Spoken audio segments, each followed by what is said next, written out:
ladies and gentlemen. Welcome to the exciting and for the first time this year, traditional home exhibition debate. Yeah. We all remember our first debate, right? The before and the after. Before, for me, will always be defined by the sound of my heartbeat. My heart pounding in my chest, my hands shaking, my spirit exiting my body for a second as I walk up the stage. After is, and always will be, the immense feeling of satisfaction that comes along accomplishing something great, something unreachable. Of course. The sheer joy of the adrenaline and the pride of pushing myself towards new horizons. The pride of being bold. Don't be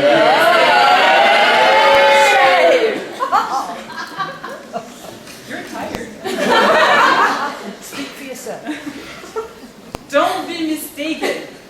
Our debaters tonight might be seasoned, but they certainly still feel the thrill.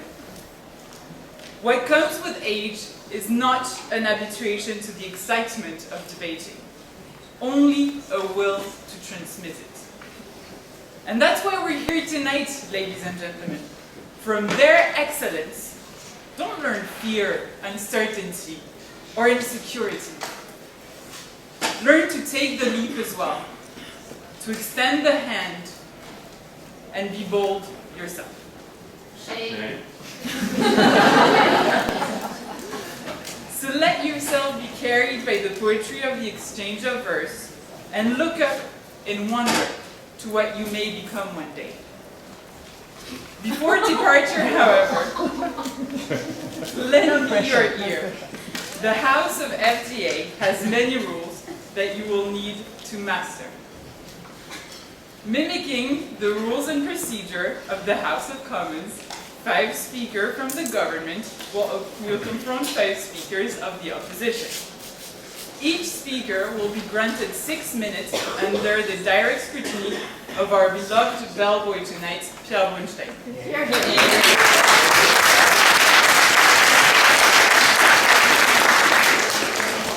During his speech, a speaker may be interrupted by a member of the other team, either by a point of information or a point of order. Points of information must be questions and are asked by standing up and putting one's hand upon one's head or one's hand outstretched. The speaker may or may not accept the point, but is obliged to take at least one and recommended to take 2. If a point is accepted, it is included in the timing of the speech. Points of order, on the other hand, must be asked directly to me and regard the running of the debate or its procedure. They are made to ensure that both the rules and the underlying principles of courtesy and decency are respected. If a point of order is asked, time will be stopped whilst I adjudicate the grievance. The first and last minutes of each speech are protected, and no points of information can be asked during that time. The end of the first minute and the beginning of the 6 minutes will be kindly signaled by our bell person with the sound. At the end of the 6 minutes, which are allocated to each speaker, you will hear the sound. At this point, the speaker will be expected to conclude his speech as promptly as possible. If he or she doesn't do so, the bell person has been instructed to be as rude as can be. Lastly, ladies and gentlemen, allow me to remind you that you are at the center of the attention tonight. This is a house, and you are its member. And it's your duty to interact with the speakers and give this debate the spice it deserves. If you agree with what a speaker is saying, show your support with the heartfelt yeah! If, however, you're outraged by a statement, let the speaker know it with a bellowing shame! Not your first time. Here, here. Good stuff. Having been reminded of the rules, I ask you, ladies and gentlemen, to welcome our two teams tonight. A delicious mix of 2019 finalists from Sciences Po and Polytechnique that some call Expo.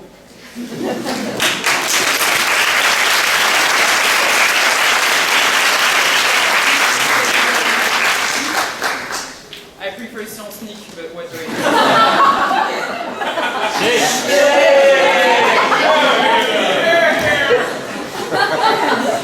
The FDA board.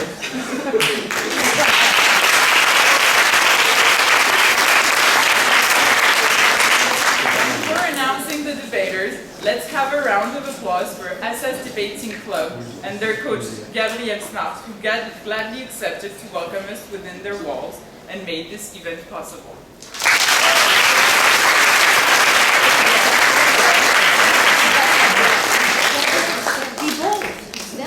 Too late. Stand up. Not this kind of party. Proposing the motion tonight, Expo will be led by their Prime Minister, Anatole Chouard.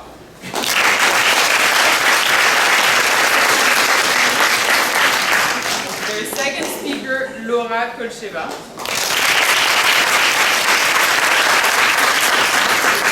Their third speaker, Romane Thiébaut. Their fourth speaker, Constance Bonnin. And the government whip this evening will be Gwamaka Kifukwe.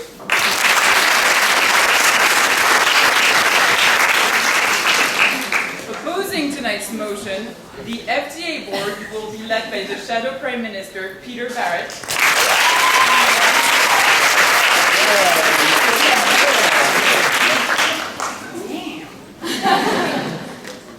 Their second speaker, Shanica De Silva.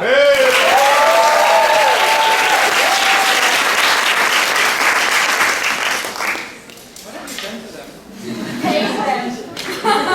Third speaker, Trieu.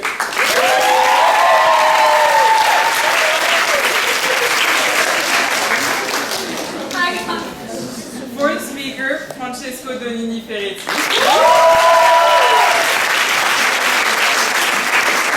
And lastly, here to conclude the debate, Borith Khaou.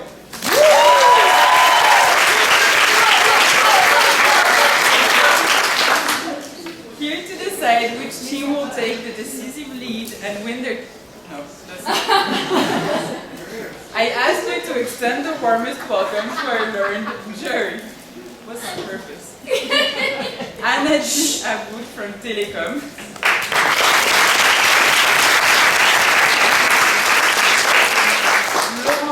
From ENS.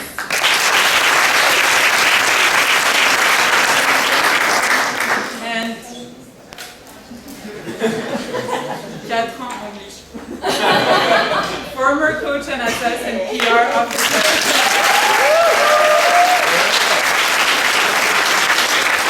To guide them in their impossible task, the jury has been kindly asked to judge according to 5 criteria. Argumentation, which concerns the content of the speech. Form, on how said content is put forth. Teamwork, which pertains to a team's cohesion and strategy. Engagement, or how well a team interacts with their opponent. And lastly, star quality, that particular charisma which we enjoy so much and turns a debater into a narrator. Whoa, clever. In essence, ladies and gentlemen, and in conformity with Cicero's teaching, the speakers are asked to prove, to please, and to persuade. So I invite you to turn to the teams and to the motion which is submitted to you tonight. Tonight, a heavy subject. This House believes that fortune favors the bold. Yeah. I now call upon the first speaker of the government, Anatole.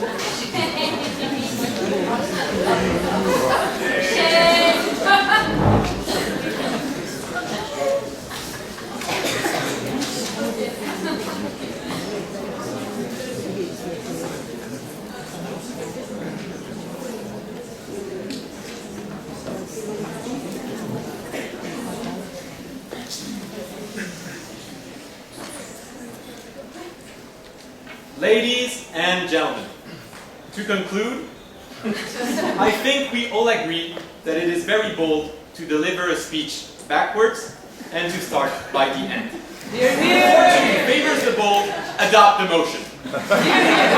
Last but not least, Gwamaka will whip the opposition. Constance, our fourth speaker, will prove that mankind needs bold people. Romane will show that the bold are the ones who shape our society. First, Laura will tell you to be bold in order to achieve your personal dreams. Let me introduce my team and our team line. As you will see, we will first talk about how luck helps us achieving our own goals. Then we will show that bold people are the ones who change society and mankind. Therefore, we start with the individual and go to the very general man on the moon, etc. We choose to go to the moon. We choose to go to the moon in this decade and do the other things. Not because they are easy, but because they are hard.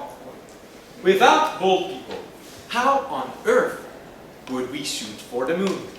In fact, I am over the moon that people are not down to earth. Fortune favored Neil Armstrong and 400,000 bold scientists who have dedicated their lives to the biggest accomplishment in humanity. Going to the moon was a great achievement, but mankind faces a problem that is even more important.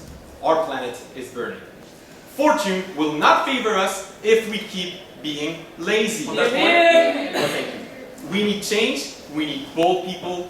We need action in order to counter the inaction of our governments, the other governments.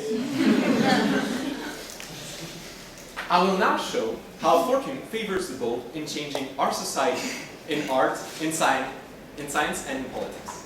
In art, the Lumière brothers were bold, had a revolutionary idea, and invented cinema. In science, Henri Becquerel was incredibly lucky to discover radioactivity thanks to serendipity. Fortune favored this bold man who dedicated his whole life to science. Yes, ma'am? Aren't you confusing competence and boldness? So, thank you for your question. I think I'm not confusing it. So, he got lucky because he was not researching for radioactivity. It is what is called serendipity. It's where you're searching for something and you find something else. It was important. In politics, Rosa Parks was bold not to let her bus seat in Alabama. Thanks to her and many others, the problem of racial segregation was tackled. Bold people are the ones who change our society. Now that I have defined the terms of the motion, and we understand them the same way, I will start analyzing the very individual aspect before going more general. We all have ambition, something that motivates us to get out of bed every morning, and luck can help us achieve our personal goal. But you need to help luck in order for luck to help you. You need to make the conditions happen in order to then be lucky. Let me take an example. Say you want to become a doctor, and you're not bold enough to work every day for the selection process. Then luck cannot do anything for you. Luck favors the bold, the gritty, the ambitious. No, thank you. Now, it is very important for me to define the terms of the motion at the very beginning, before I say anything else. As doing otherwise would prove great amateurism. So what do we mean when talking about bold people? To be very clear, we're not talking about people with no hair on their head. But even this definition would still be true. In fact, a study from the University of Pennsylvania proves that men with no hair have a higher probability of achieving success and is the most important factor of natural selection. Yeah, indeed. Jeff Bezos, Zinedine Zidane, superstar. Fortune does indeed favor the bold. But now let's be serious and give the true definition. Someone bold is someone who is not afraid to take risks, even if his or her personal life could be affected. Bold people have entire devotion to their personal dream. And what about fortune? The word comes from ancient Rome. Fortuna was the goddess of chance and fate. And fortune is now defined as the success of a person or a group of people over time. As we will show, fortune favors the bold, whatever their goal is. The goal could be a personal one, to improve society, or to improve mankind. Honorable members of the jury, great chairwoman, dear timekeeper, I'm sorry to make your job complicated. Friends from the opposition, dreamers from the government, ladies and gentlemen, good evening.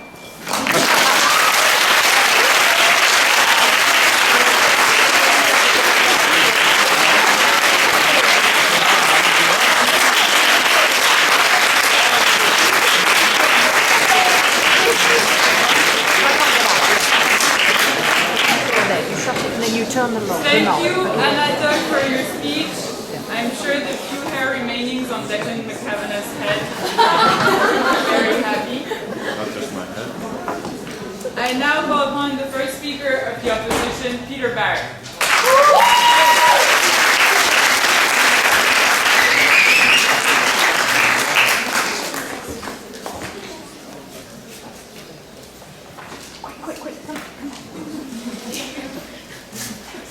Go, my child, go.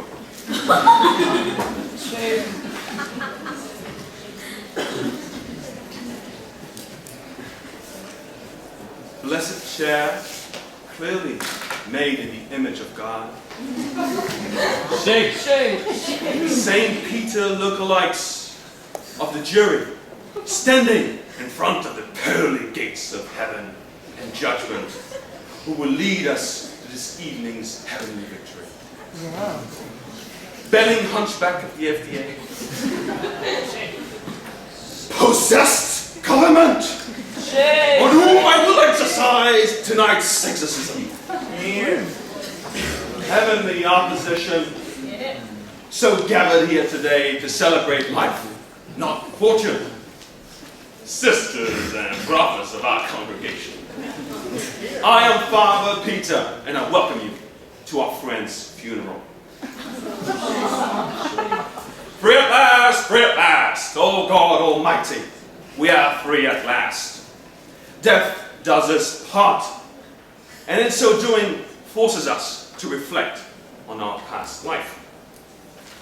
We're gathered here today to celebrate the life of Fred the Fortunate, a man born with an 86-carat diamond spoon in his mouth in the Upper East Side of New York City, brought up by two loving parents, Felicia Fortunate and Barry Ball, who gifted him a small loan of $1 million when he wanted to start his own business as a YouTuber influencer / public personality. After grading from Harvard, his family's alma mater, Fred's life could easily have been a success, but don't be fooled by the ill-defined fortune in his life. The government would have you believe that he was born and so fortunate, that he was bold and so fortunate, that being a high-achieving student and an entrepreneur is boldness. But it doesn't take into account the fact that he was born with more. In fact, he was born with more than God himself could imagine, as the coroner can testify as to his third leg. Proverbs 16:19 tells us it is better to be humble in spirit than to be lowly, to divide lowly the spoils of the proud. The government would also have you believe that this fortune made him the happiest he could be, that it was accomplishing him. But the truth is that his death holds the reality of fortune. The reality that he was killed by his ex-wife, fighting in ruinous lawsuits because he was too bold with women, after being cancelled his YouTube show amid the accusations. Point of information. Yes, please. By your logic, can't the poor be bold? Here, here. I am talking about fortune here. That is most favored when you are born fortunate, not with any form of boldness. Point of information. No, thank you. The government will also have you believe several things. And this reverse order of a speech did not fool us. No, it did not. Because Anatole in his speech was confusing constantly fortune and luck, which, if we think of his speech in the right order, is completely contradictory to his definition of fortune as success. Luck is something that happens to you, success is the result from it. These are two vastly different things. And in fact, we agree with this government's definition. Fortune is the result. The result being mostly administered by where you came from, not your boldness. No matter how much you like to favor some of our dear friends, men, bold, old men in this house, the fact that they achieve more is not due to their boldness, it's due to the fact of patriarchy.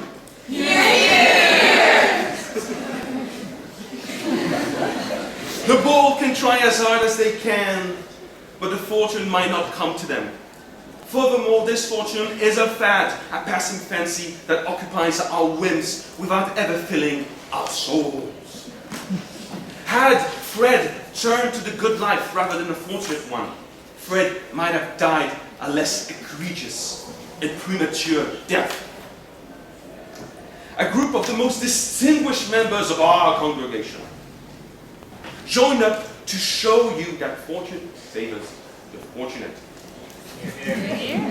Boldness has nothing to do with fortune, and we should seek a better life than all of the above combined, because it's written in Matthew 5:5, "Blessed are the meek, for they shall inherit the earth." Distinguished members of our congregation will now rise on this stage in the image of Christ himself, rising from the dead, with the power of humility. First, love will teach us that the boldly acquired fortune of the flesh begets the unmistakable misfortune of the heart. Be patient, for love will come your way when it is right. Money shall endear us to the qualities of reason and measurement when it comes to financial management, as slowly saving the stack of nuts for winter is the best way to survive through it, and that ain't no boldness. Here.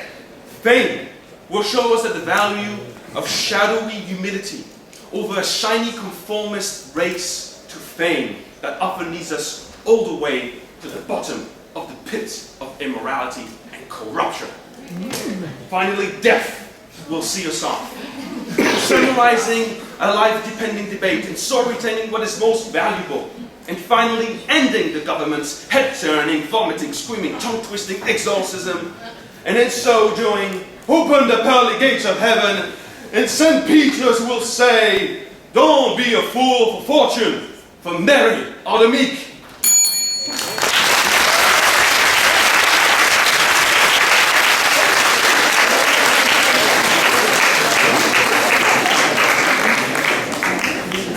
I thank you for your speech, says the old lady.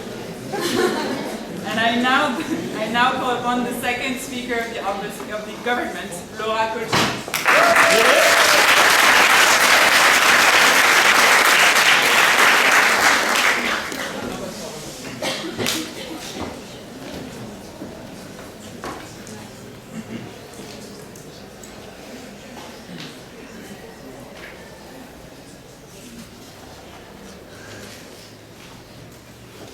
Dear Chairman, exquisite timekeeper, valued members of the jury, courageous family of the Science League government, confused members of the opposition, ladies and gentlemen.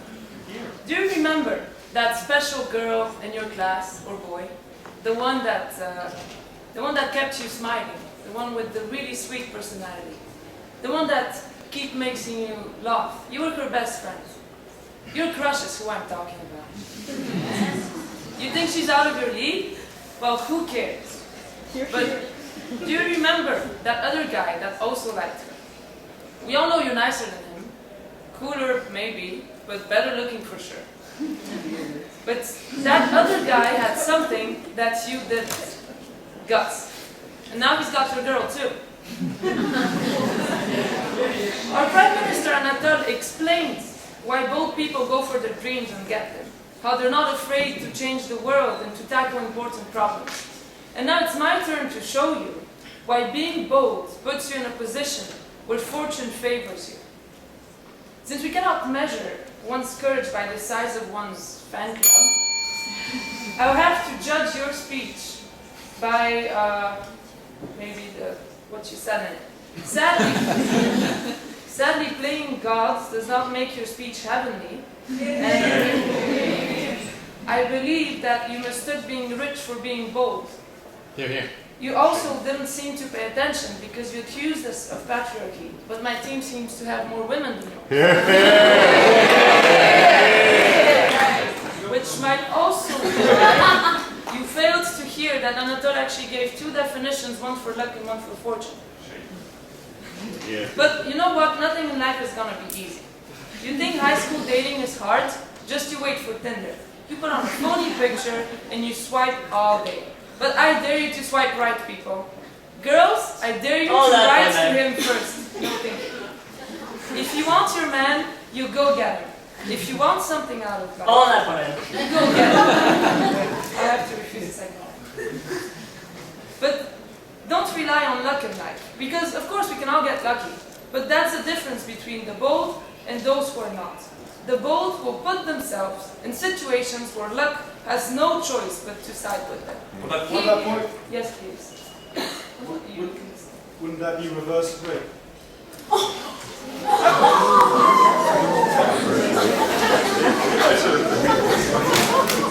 I must say I'm very shocked. That when I speak of luck, you think of rape.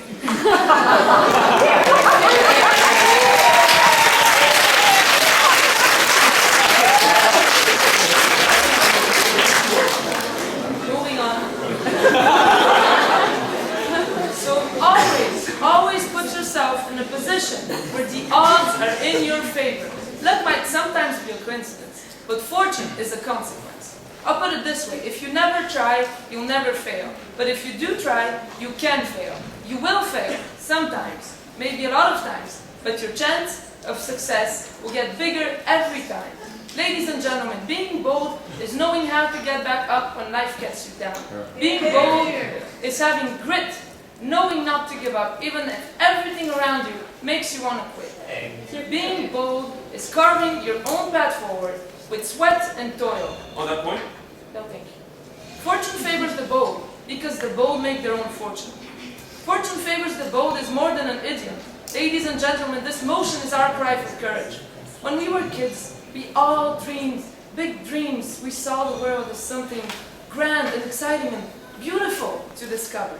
And then we started growing up, and we started forgetting those dreams for the sake of next month's rent. But we're here to remind you of that child that you still keep inside of you. Don't grow old like the opposition. Look at them.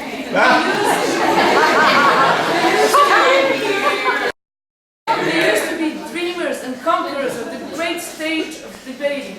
But now they talk about rape and debating.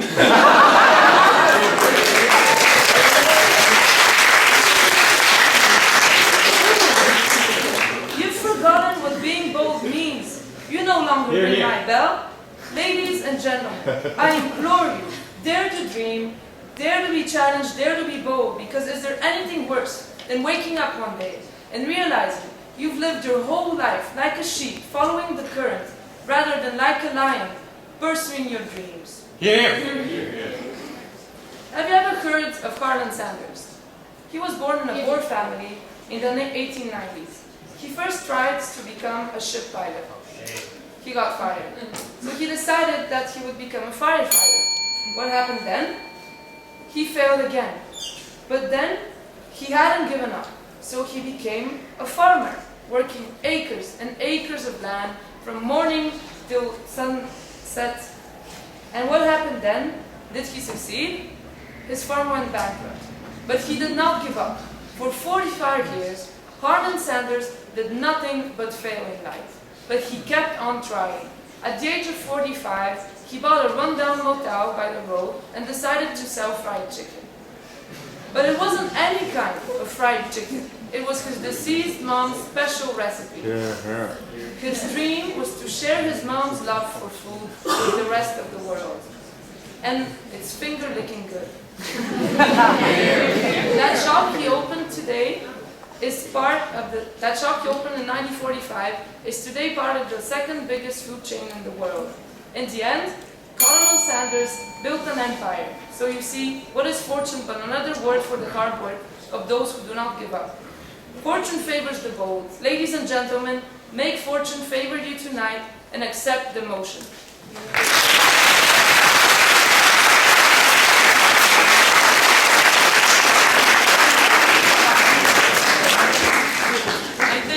For her speech, and I now call upon the second speaker for the opposition, Shanica.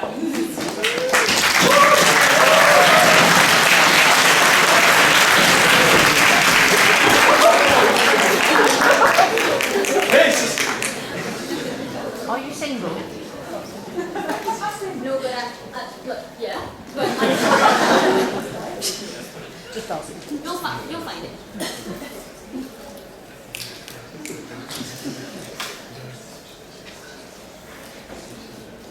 Beloved chairwoman, to the world you may be one person, but to me you are the world.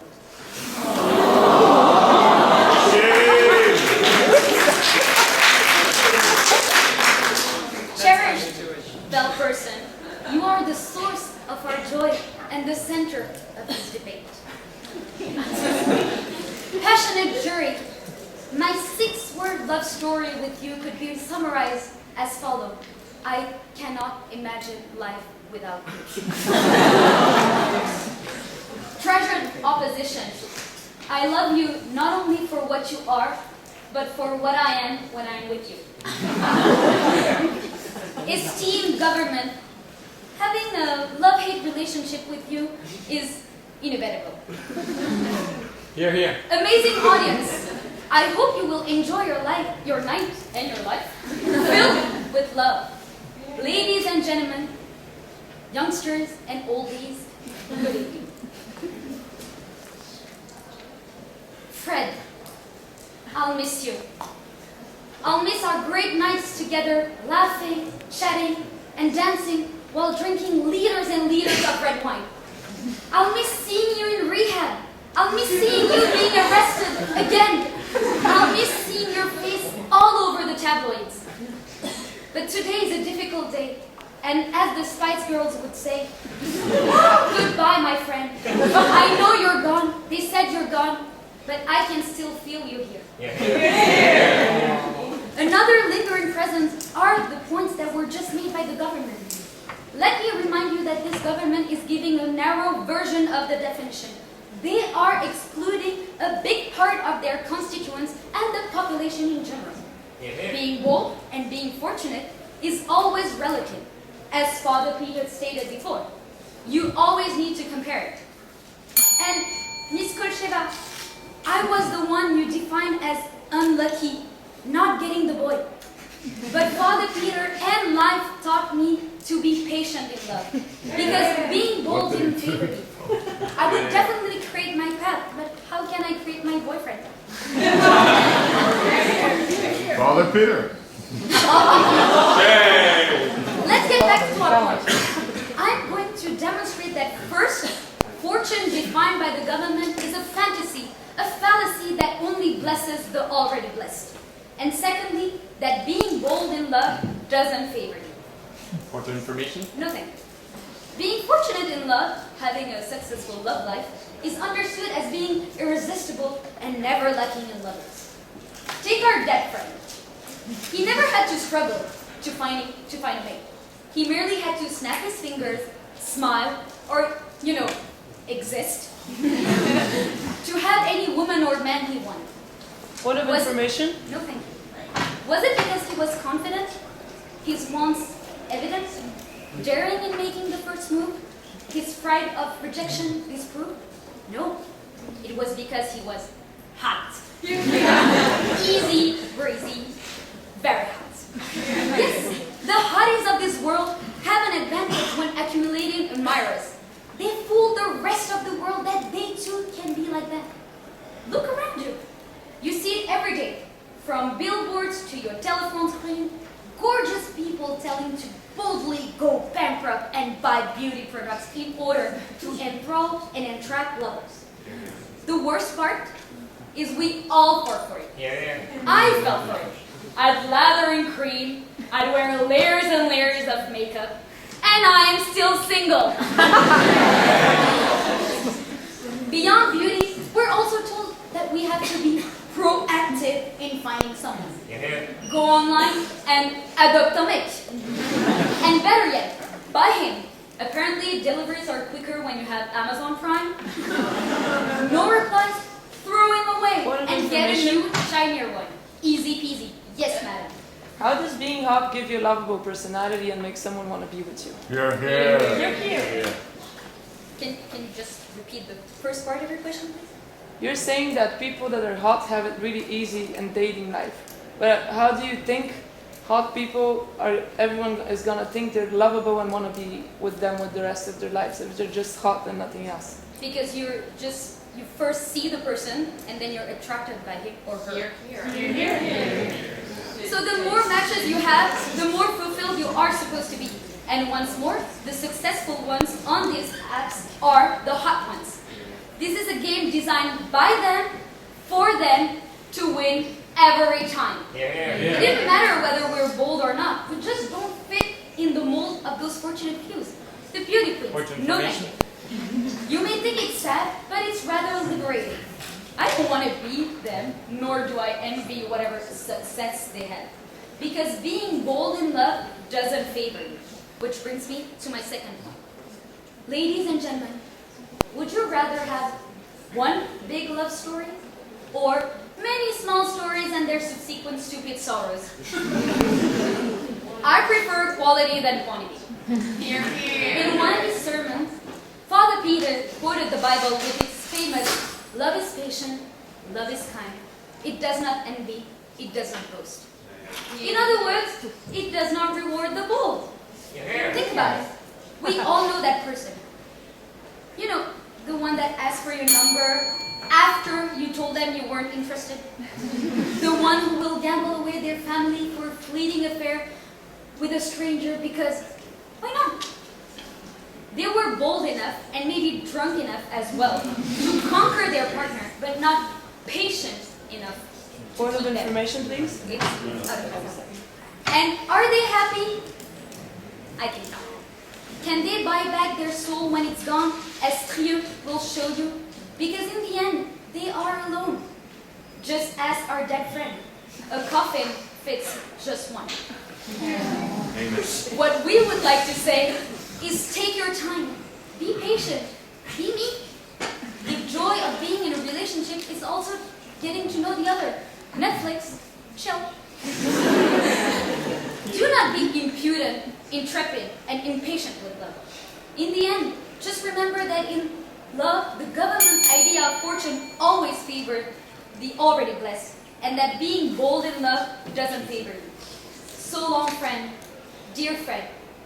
We'll meet again on the other side. And ladies and gentlemen, don't be a fool for fortune, for marry out the meek and reject this notion.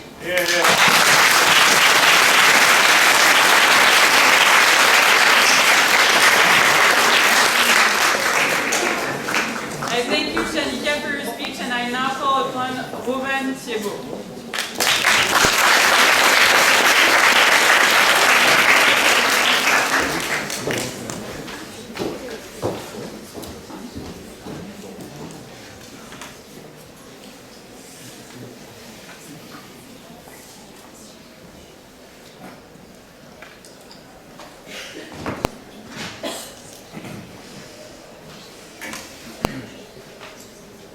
secretarian, delighted timekeeper, my brave friends, and alive friends of the Expo government.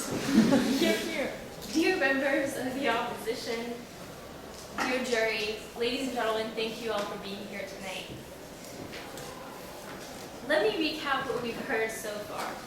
Shanica, I really enjoyed listening to the story of your life, but I don't think this is the purpose of this debate. And I'm here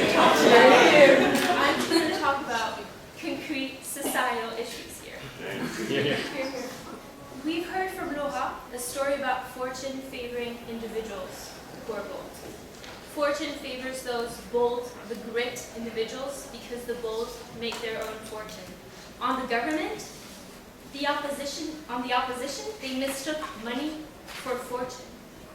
Money helps, yes, but you speak as if nothing ever changes in the world, as if we're born with money or not, and everything is determined for you. I have a question. What do you tell poor children? Why do they go to school? What's the point? I'm going to tell you about those children who climbed up the social ladder later. So my argument, zooming out, let's look at societies. Simply put, ladies and gentlemen, bold people make society better in politics, in the sciences, in the arts. Because fortune favors those who act and create. Our societies favor the bold. Our institutions are built on this. It's a founding law. Disney 101, people. Oh, shame. As the baseline for literally every Disney movie, from Mulan to Pocahontas to Frozen to The Lion King, the list goes on and on. You get the picture. Now I know what the opposition is going to say. Romane, life is no Disney movie. And yes, don't I know it when no animal volunteers to clean up my house every time I start speaking. So I will drop the Disney references for now.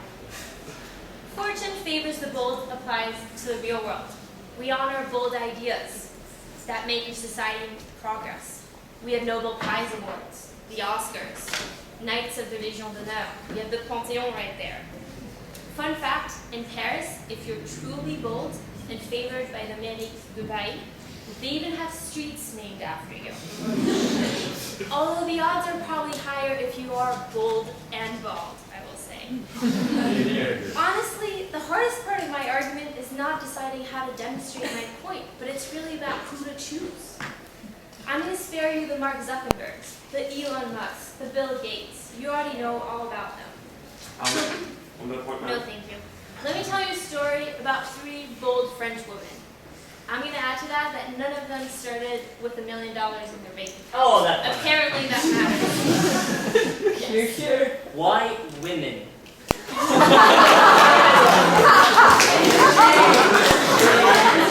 This is a great story.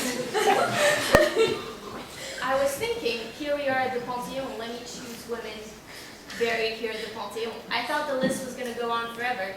Do you know how many women are buried at the Panthéon? 5. So this is going to be a quick list. No, thank you. There's Simone. Simone is boldness at its finest. She had a rough start in life, yet later became a champion for women's rights and led the way towards legalizing abortion.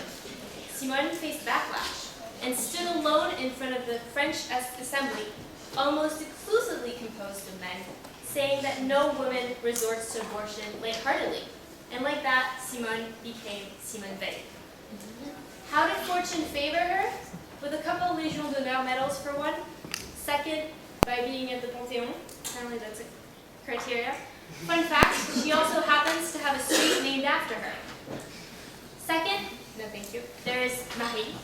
Marie shattered glass ceiling after glass ceiling. She came from nothing. Through resilience, she pioneered research on radioactivity with her husband, and like that, Marie became Marie Curie. How did fortune favor her? Marie is the first woman to win the Nobel Prize, the second and the first person ever to win a second Nobel Prize. She's also immortalized at the Panthéon. Fun fact, Marie does not have a street named all to herself. She shares it with her husband. He was far ahead in the balding process, so that might explain things. On that one, madam. No, thank you. And finally, there is Coucou. Coucou was bold and creative. She questioned fashion etiquette. She revolutionized the way women dress in our society. Goodbye corsets and confining garments. Hello pants. Here, here. She created suits, and she even invented the little black dress ladies. Here, here. Casually responsible for 100% of my wardrobe right there. So Coco became Coco Chanel. How did fortune favor her? Unfortunately, no Coco Chanel street name. I'm also going to make a bold claim she should be buried at the moment. Dear audience, to sum it up, fortune favors the bold because our societies favor the bold. The bold like Simone, the bold like Coco, the bold like Marie. This statement goes much beyond individuals in our society. I would argue this is the very essence of our world today. Constance, I'll let you take it from there. So tonight, please accept our motion.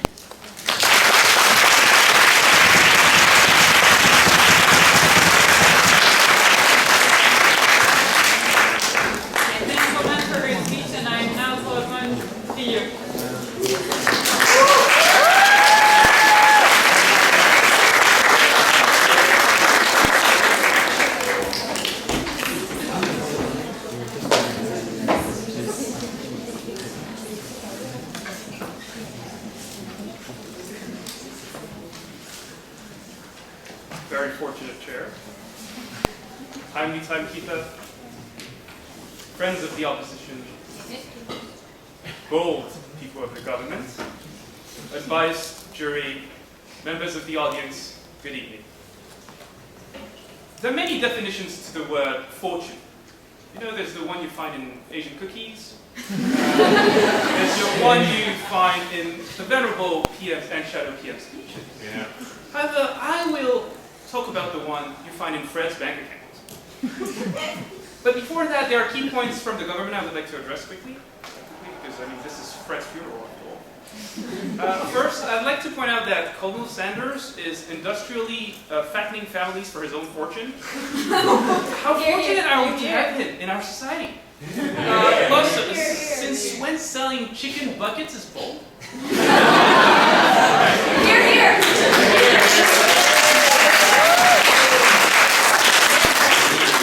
Romane claims that the government mistake fortune for money. No, that's just me, okay? Love, fame, and death, okay? So don't blame them for that.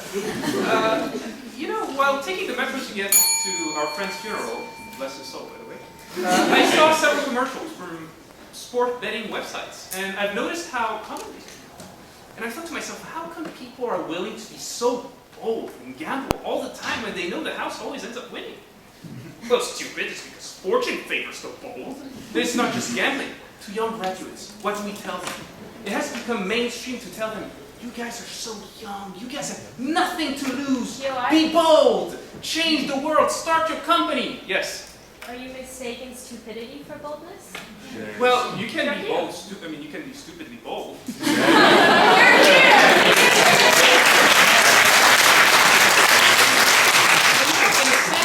Fortune favors the bold, it's become the status quo. When it comes to money, at least.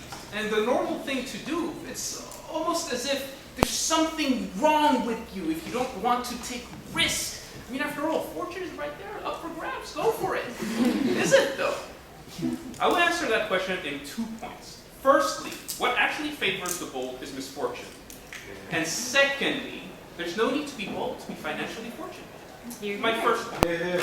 Fred was bold in his love life. Shanica can testify. So there was no reason for him not to be when it came to money and business. Like many entrepreneurs of our time, with his YouTube thingy, he was willing to take risks in a startup nation environment. And what did it mean for Fred to start his company? Well, aside from an idea, a business model, Fred also needed to quit his job and invest a lot of his own money into his startup. And I think that qualifies as bold. I mean, for most people, because he had a $1 million loan, so maybe not him. You're on that point, sir? Sorry? Did you say yes? Why are you talking only about money? Here, here. Well, because I have money. We have love and then fame afterwards if you want some other things. So, what can happen now? In the US of A, the country of startups, 90% of them fail, and when they do, you find broke entrepreneurs, and by that I mean psychologically, mentally, and especially financially broke. Alright? But you'll tell me, Trieu, I don't care about your dumb stats. I can't make millions keeping my stupid 5-figure job. Alright, I'll give you that. Might be a good shot at you becoming wealthy. But did someone tell you the cost of that success? Fred was among the other successful 10%, and thus he had friends, part of the very exclusive club of rich people getting sued, and this is where he met Steve. Jobs was not only among the successful people, he was the living incarnation of Silicon Valley success, raising Apple from a garage company to one of the greatest. Information? No. Steve had to make huge sacrifices. Among them, his for some time illegitimate daughter become legitimate after a court-ordered DNA test. Yay. That's how he joined the club, by the way. Lisa Nicole Brennan Jobs had this to say about her court-ordered father. For him, I was a blot on a spectacular ascent. As our story did not fit the narrative of greatness and virtue he might have wanted for himself, my existence ruined his strength. Greatness, extreme wealth, sure they have their advantages, like membership to the sued rich people. However, as Steve Jobs' daughter reminds us, they also complicate human relationships to a pathological degree. And if Jobs' example didn't convince you, I'm sure that among all the cases of inheritance and destroyed families, or the weird sugar mom-dad relationship, you can pick your favorite thing. The point is, money just makes you rich, it doesn't make you fortunate. Alright, you're being a super pain now. I'm broke, I don't feel fortunate. Now you tell me boldly seeking wealth won't make me fortunate, so what will? Alright, so this is where my second point's coming. You're not wrong to believe that there's some correlation between fortune and money. At least in the urban worlds we live in, I can already see the government rebuttaling me with some fortunate Amazonian tribe doing very well without any money, or we're burning their forests to the ground and replacing their home with soy fields. You think they're fortunate? Well, think again. And by the way, why are we deforesting? Bold capitalism. It's gonna take me some destroying the planet risks for some good old Ben Franklin in a bank. So back to the point, having money, it's not everything. Not having it is. That's what Kanye had to say about dough. Okay, so it's hard to be fortunate without a dime, and I think we'll all agree that poverty is destructive, otherwise, why would it try solving it? But does that mean that chasing after extreme wealth is a good thing? Science brings us somewhat of an answer, with a study correlating happiness and income. Okay, sure, happiness is not fortune, but sure is a big chunk of it. So what do studies say? There is a correlation between happiness and money, but no matter how much more than 75K a year you make, people don't report any greater degree of satisfaction in their lives. Okay, 75K is not little, but it's nowhere near the million startuppers are chasing. So if you manage to make anywhere between the poverty line and 75K, which to be clear, does not require to be bold, eh? You're not going to tell me the good old get an education, a job, and save in your 401k is bold, okay? So anywhere between there, you being fortunate is somewhere else than money. So remember, kids, fat stacks of money only make you rich. Unfortunate, don't be a fool for fortune. Marry out the meat, reject the motion.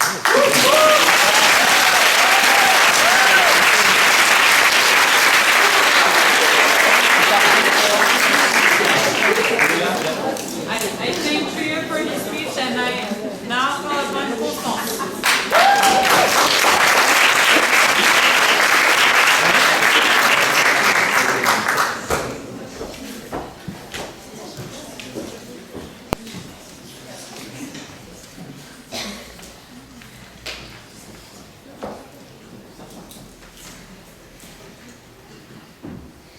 Dear Chairperson, wise members of the jury, delightful timekeeper, my fellow dreamers of the government, misguided members of the opposition, ladies and gentlemen, good evening. For thousands of years now, it has been a man's dream to walk on the moon. Now, after seeing it happen, knowing that it happened, it's still like a dream. And it is, I guess, a dream come true. Neil Armstrong was a bold man, and he worked hard to have fortune on his side. There were thousands of reasons for the mission to go wrong, but he took that bet, braved, and succeeded. Ladies and gentlemen, I want to build on what my team has said before and argue that fortune favors the bold, not only at the individual scale, not only for society, but also for the world itself and humanity as a whole. But first, let me address a few points of what the opposition has said. So, I think this opposition is very lazy and pessimistic. Especially the last speaker is very vague. Apparently, they prefer Chinese cookies to dictionaries to know what fortune is. And as another speaker said, both people are not alone, and I will show that in my speech, that a team can be bold with thinking outside of the box and having bold dreams. You hear a point? As we said, no, thank you. 100% of the winners of the lottery have entered the lottery. Another point? No, thank you. Changes in follicles of astronauts' hair for the International Space Station suggest that hair may stop growing in zero gravity. We will all go bald in space? What's thing for sure? Old men and women who went to space were bald, and sometimes bald as well. Scott Kelly, bald and bald. All jokes aside, fortune has favored the bold above all those who made the world a better place to live. We went on the moon, to the moon. It's not a miracle, we just decided to go. But it has been possible thanks to men and women bold enough who believed in their dreams, as Laura argued. Yes, please? How fortunate are the Russians when they saw Neil Armstrong, the Russians in the space exploration, when they saw Neil Armstrong win the moon? They work for it, and you know what? Fortune is not always a positive thing to people, and I will talk about that later. From computers engineers and mathematicians to secretaries and seamstresses, they all contributed to a bold goal. Now, it doesn't mean that everybody is a hero, but they all participated in a collective effort to achieve bold dreams. They were bold because they refused to hear those who thought that going to space was ludicrous. They were bold because they thought hard. They worked hard. And of course, some of them were also bold because they accepted the idea that, well, death could be soon. But then Neil Armstrong took the bet to land on the moon, and he succeeded. Because once you act on your goal, you're more likely to succeed. Thus, if we act on our goals to make the world a better place, as a team, we will reach them. Go big or go home. Here. Houston, we have a problem. Today, we lack of bold men to fight our worldwide current issues, and especially regarding the environment. I don't want to steal anybody's dream or childhood, but everybody knows it's not only about polar bears and turtles anymore. Okay. Climate change, the rise of sea level, oil shortages, the loss in biodiversity, the multiplication of natural disasters. The Global Risk Reports of the World Economic Forum states that these events will lead to unprecedented migrant crisis and interstate war. The UN knows it. Britain knows it. I know it. And you know it. But despite all of that, has anything changed yet? No. We're digging our own hole. On that point? No, thank you. So, I already hear the opposition saying it's so courageous from Trump to officially withdraw the US from the Paris Climate Accord. Yes, Trump is courageous. And fortune favors him. But that's the problem. He wants a terrible world, and he's going to give it to us. We need more bold people on the other side. Ladies and gentlemen, regardless of what is said, there is not a single brave measure taken in favor of the energy transition or in favor of the environment. There isn't a single political leader brave enough to scream, less wealth, more green. You will endure a deep economic crisis, but please vote for me. However, there are scientists bold enough to say that and to claim it. But what about the men and women that we voted for? And that is why we need you, dear students, to take up the torch and be bold, not like the opposition. Be bold, tackling big problems together, and fortune will favor you. In conclusion, you now understand it. Fortune favors the bold for a better word as well.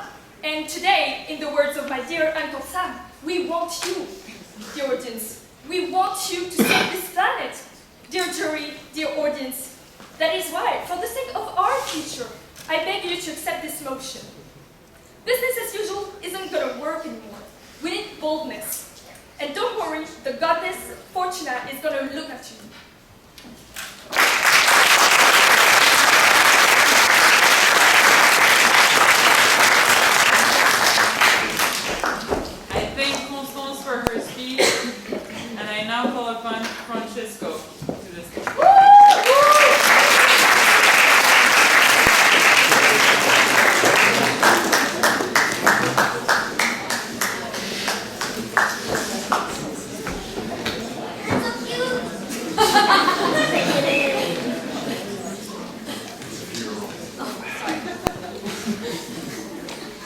Breathtaking chair, bellowing bellboy, hallowed members of the jury, doom-laden members of the government, mournful yet merry members of the opposition, ladies and gentlemen, good evening.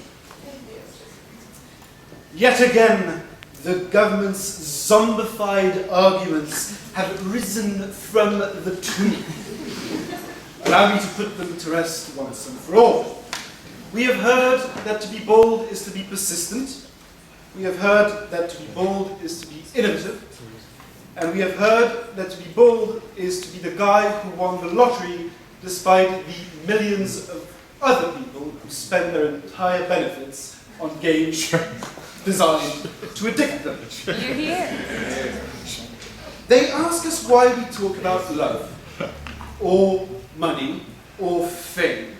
Well, it's really quite simple, because that is what today's society perceives as a whole to be what is being fortunate. What does the government give us? They give us a litany of cherry-picked examples which never an argument made. No thank you. Scientists. We heard about scientists and global warming. Scientists are passionate. Scientists are studious. Scientists are indeed exemplary. But bold, really? Have you seen that in real life?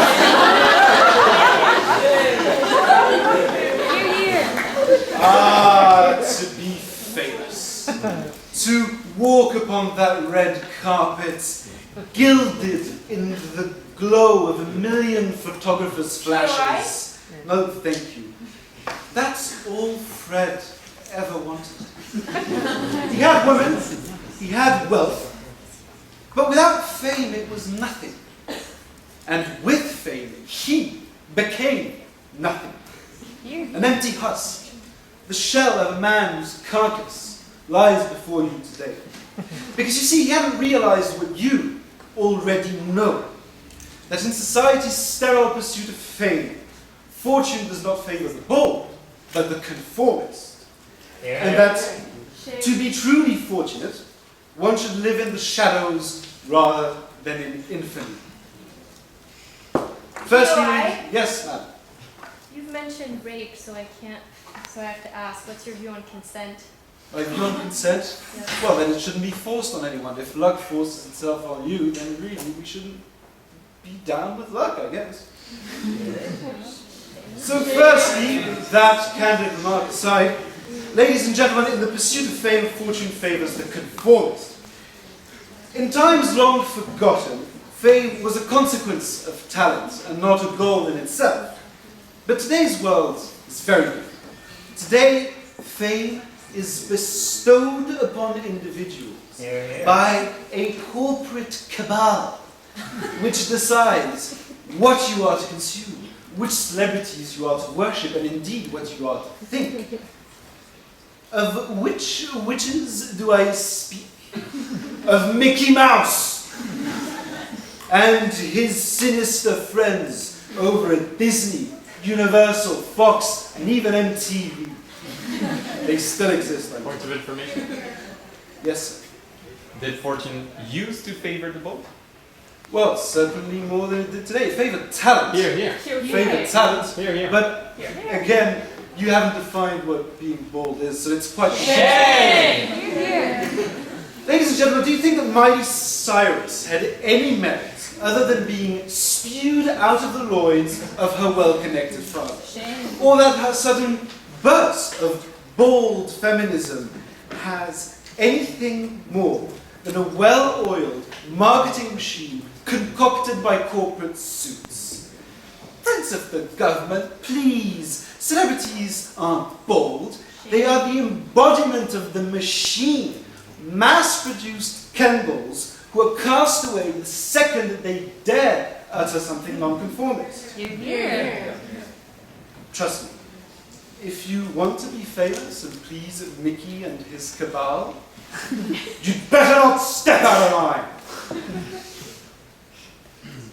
Ladies and gentlemen, you should pity these paragons of platitude. For a life worth living, is one far from the spotlight of fame, which is my second. Maybe you're not a Brexiter and you actually listen to the advice of experts. Experts such as David Bowie, who sang that fame puts you there where things are hollow. So hollow indeed that Lennon cried for help and Eminem observed in his aptly titled title, "Lose Yourself," that superstardom is close to post-mortem. Money for nothing and chicks for free? No, thank you. The government can keep their vision of a world in which every single instant is Instagram worthy. We would rather heed the warning of the falling and live in the company of a few anonymous friends who cherish us for who we are and not for our prominence. Ladies and gentlemen, thrice now has the government's motion been doubly defeated. It is defeated in the narrow confines of its propagandistic paradigm, and it is more severely defeated still when we escape its inherent social diktat and seek our own fortune, our own identity, our own happiness. So come, join us around Fred's tomb. Throw dirt on the motion's coffin and rejoice in the knowledge that happiness is attainable by all rather than the bold, unfortunate few. Don't reject the motion. Bury it.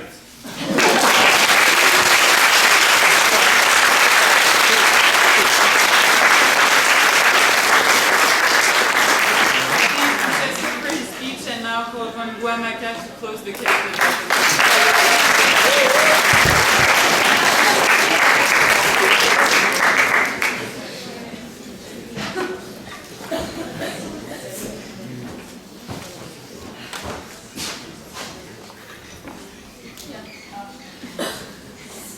Sorry.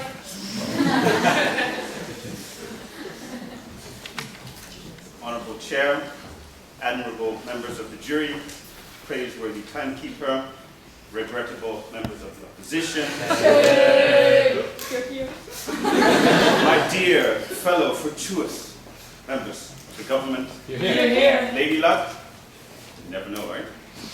Ladies and gentlemen, boys and girls, everyone here tonight, good evening. Tonight, we, the government, have shared with you the importance of boldness for yourselves as individuals, with your dreams, with your hopes, with your aspirations, and whatever it is that the opposition is trying to convince you of.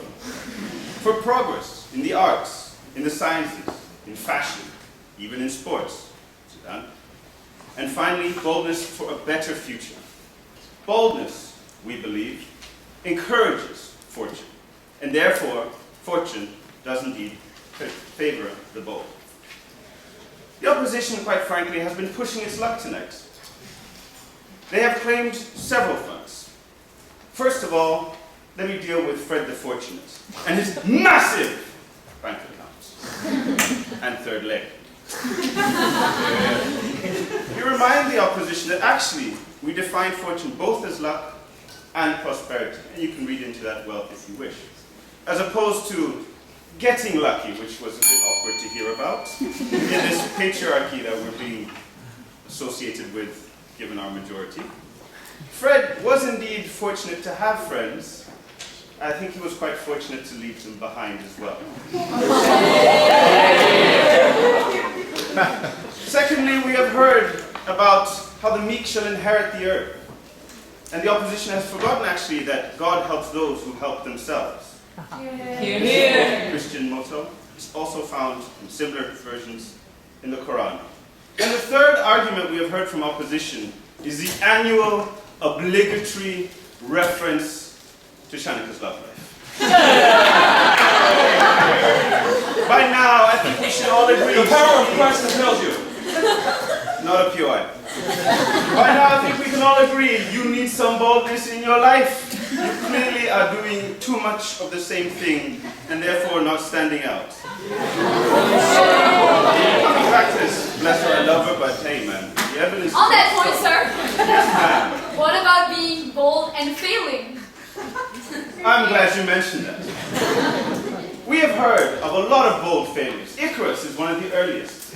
Very unfortunate case. Man wants to fly too close to the sun, collapses. Unfortunate for him, very fortunate for me and you. We can now fly, and we learned from him. Bigger picture views. Coming back to something we spoke of earlier. You asked, how would the Russians feel about going to the moon? How that the Americans made it there? Forgetting that actually the Russians got to space first. They sent a man and a woman and even a dog before the Americans got to the moon. Turning to address the last speaker, he raises two interesting points that I want to now come to. That fortune favors the conformist. I think we can bury this one. We just spoke of Shanica. She doesn't seem to like it very much. But in his second point, he starts talking about celebrity and how the machine has produced people that we all revere. And yes, we do. I don't like her music, but bless her. Miley Cyrus can sing in front of 10,000 people. I mean, I could too. I'm not so sure it's a good idea, or that we would call it boldness. And maybe the boldness that would be the audience. But he then quotes these celebrities. He quotes these famous individuals. And yes, some of them may be paper. But we remember them for a reason. We remember them because they have left a mark on us. They have been bold enough to do something that we either want to do, or that's something that reflects what we wish we could do. Hear, hear? On that point? No, thank you. Thrice they say they have doubly rebutted our argument, and 4 times they have been absolutely confused about ours and confused the rest of us as to what the hell they're talking about. Ladies and gentlemen, fortune favors the bold is not just tonight's motion. It is a rallying cry, and has been throughout the ages and across the world, for little boys and girls, for men and women, to do something, to take someone, to go where nothing has ever been before. And for better or worse, we are here today as a result of the boldness of others. And I want to tell you something about fortune. Something that was raised by our Prime Minister right at the start of this debate in his backward speech. Fortune is luck. Fortune is wealth. Fortune is prosperity. And if that wasn't bad enough, fortune is also a Roman goddess. On that point? Pretty badass, yes. Was King Midas fortunate? Up to a point, yes. He did get what he wanted, but it also gave him unhappiness. Now, he still got what he wanted. Fortuna, the lady luck as it were, is her Latin name. Bless her heart, she's also blind. Hence, blind luck. What we have not said tonight is that you are guaranteed good fortune. What we have said is that fortune will act when you entice it. Hence, when you are bold, fortune will then make a decision. Fortune, therefore, is neutral. As Mark Twain tells us, everyone is a moon and has a dark side. Life is not fair. But if you do not act, if you wallow in the nothingness, much like tonight's opposition and their arguments, where do you end up? Boom, c'est nul. Romane spoke about Simone Weil, Marie Curie, Coco Chanel, bold women with bold ideas that have moved us all forward, and we all benefit from it. History is full of bold failures, you might ask. So what? We learn from them. Their misfortune is our fortune. Lady Luck is a cruel mistress. And sometimes, let's face it, bold ideas are just bad ideas. And finally, Constance warns us that without boldness, business as usual will continue. We'll see us continue to tear this world apart and leave the world off even worse than the state we have founded it. And to take inspiration, we can look to young people, Greta Thunberg, Yada Payet. Their boldness are actually working to build a better future. And finally, as I close, I apologize, we take words from Albert Einstein. Insanity is doing the same thing over and over and expecting a different result. So tonight, don't be insane. Be bold, be courageous, be strong.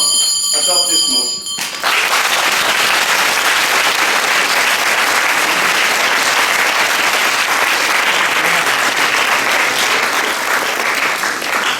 I thank Gwamaka for his speech and now call Borith to close the debate.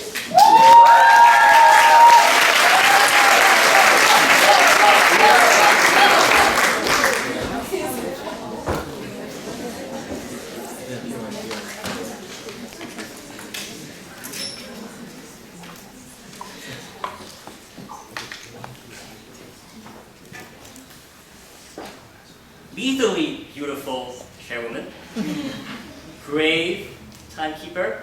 You killed it tonight.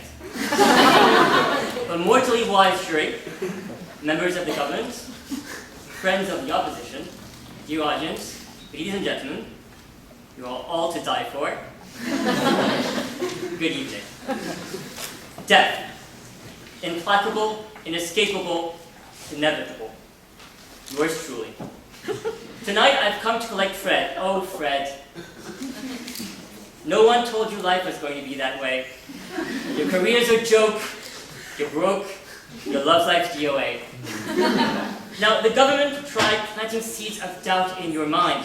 They tried to convince you that fortune favors the bold. Well, time for them to reap what they sow, and trust me, I know about reaping. We don't believe that fortune favors the bold, for fortune is flimsy and unfathomable, and boldness irrelevant when it comes to love, money, and fame. And these have been our 3 points tonight. And that clashed with the opposition in 2 ways. Firstly, on the outside world, which is a theme tonight, and then the second point of clash is on the inner world, ourselves. But first of all, let me address a huge point of element of confusion in this debate tonight. The government whip talks about confusion. I think the biggest confusion comes from the government. And it's all down to a question of definition, which is perplexing because, last I heard, the motion is not this House believes that ambition favors the lucky. And then the third speaker talked about fortune being sometimes a negative thing as well, and then not just favoring the bold, favoring the rest of society. So I think the government needs to focus on what the saying is. No, as the Prime Minister, I'm sure, tried to allude to, and our leader of the opposition succeeded in doing, which is reminding that fortune is success, yes, in whatever you endeavor. Within the context of that saying, it extracts the few and then rejects the rest.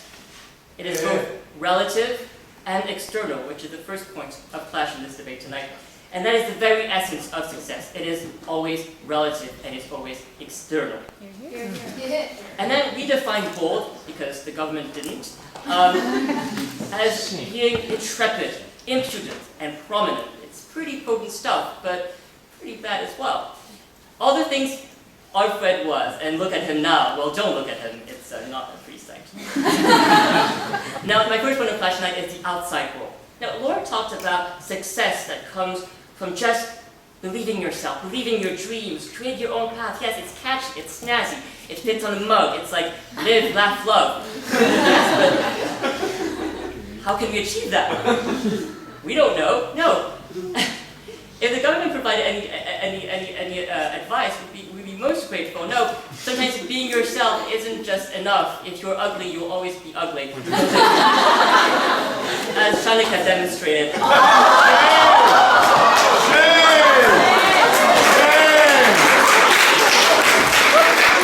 She said that people will always be blessed. And love doesn't come with a scoreboard. Patience, benevolence, begets true love. Yes. Yes, you define fortune as love, money, and fame. If I seek for something else, can't I be fortunate? No, we don't define it. We simply distinguish these as the mainly accepted variants of success in our society right now, which we refute. And another point made by Laura is that you should create your own path. She used Colonel Sanders, who was bold and created an empire. Well, like most people and nations who created empires, the British, the French, the Kardashians, they were bold enough to steal from other cultures, be it land, buttocks, or fried chicken. Concept that doubled down by saying we were focusing on money. No, we're just using money as an example. More than being inaccurate, their point was also incomplete. For a lot of people, money is success, and we're not disputing it. We're just using this as an argument. Now, this was put to rest by Trieu, plain and simple. He said, "Seeking fortune with a big F with money gets you effed," and then she put an X on excess. You see, to quote Disney, Romane As Pocahontas once said, you can only earth and still, all you own is earth until you can paint with colors other way. Anyways, the ancient Greek said, nothing in excess, and that is the point Trieu tried to say. You should find contentment in perhaps owning relatively less money, but being happy with yourself. Point of information? No, thank you. And the second point brings to our second point of class tonight is our inner self. And the government confused being someone with the being. So Romane used a lot of examples of famous women who persevered, believed in others, were educated, made clothes for Nazis.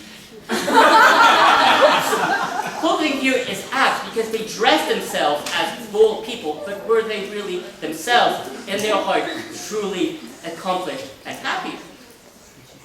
Constance then built on the client's argument by saying, well, actually, I was confused with Constance said. She said that be bold and pollute because, well, we'll always have the moon. No, Francesco explained that fortune favors the conformist. May I say, fortune favors the mold. And that the flash of flame is fleeting, but quiet embers can sustain the strongest of fires. So come on, Fred, take my hand, don't fear the reaper. Before I put down my whip and take up my side, I would like to remind a few points tonight. Fred was tragically misled in believing that boldness would see him bestowed with the gifts of love, money, and fame. He was wrong and paid the ultimate price. So don't be fooled by fortune. Mary or the meek, reject it.